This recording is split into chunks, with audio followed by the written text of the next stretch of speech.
Tony, for banks, the big news in yesterday's budget was the bank levy. Can you give us your thoughts? Well, it's an annual levy applied to the global consolidated liabilities of UK banks or foreign banks operating in the UK. Indeed, the levy is 7 basis points on liabilities, with the reduction to 4 basis points in the first year. But as you say, to encourage longer-term funding, there's a further 50% reduction for liabilities with a greater than 1 year maturity. Okay. And how does this levy compare with similar measures introduced elsewhere in the world? Well, for UK headquartered banks, the most significant issue is the fact that it is applied to the global consolidated balance sheet of the group. And aside from the significant quantitative impact on the amount of the levy, this also raises concerns where a UK bank has an overseas subsidiary in Germany, France or the US that may levy a similar tax based on the local balance sheets, and therefore the UK groups are faced with the possibility of double taxation. I see.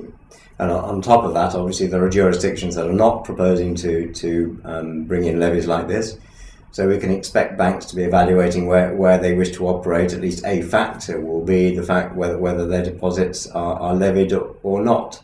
And for the foreign banks investing in the UK, I spoke to a couple of clients this morning, and initially my view was, given the 20 billion de minimis test, that a lot of the foreign banks would be outside scope.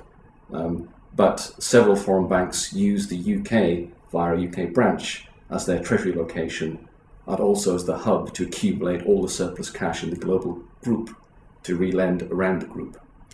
They will be caught by the new levy. Right. Yeah, and this is, as you say, a common model because London is being the major financial centre that it is. So many global institutions do choose to operate their funding through London, and this levy is potentially going to impact that model adversely, and therefore cause not only the UK banks but also some of the overseas banks to reevaluate their global models, their global business models. Yes. And even in the UK, there's not a level playing field because the UK banks that have insurance companies or asset managers within their UK group will see the liabilities of those entities brought within the scope of the bank levy, whereas standalone operations, of course, will be outside the scope of the regime. Okay, so not a level playing field globally, and not a level playing field in the UK either. That's right. And the imposition of this levy will further erode the profitability of the banks. Can we talk about corporation tax and VAT?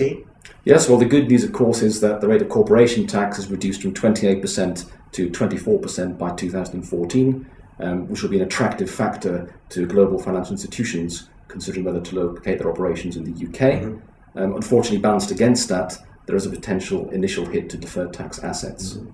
And that's because banks have accumulated losses through the credit crunch years, and they're expecting to get benefit from those losses against their tax liabilities in future years. Of course, that benefit is measured against rates that will operate in the future years. So if the rates fall, then the benefit falls, and therefore the value of their asset falls.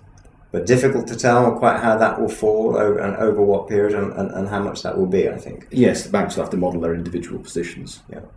And to offset against the good news on corporation tax, we have the bad news with the increase of the VAT rate to 20% from January. And given that most banks are unable to fully recover their input VAT, this again represents a significant additional cost for the banks. And our initial estimates are in the region of 500 million sterling per annum. So in summary, good news on the enduring effects of corporation tax, bad news on VAT, bad news on bank levy.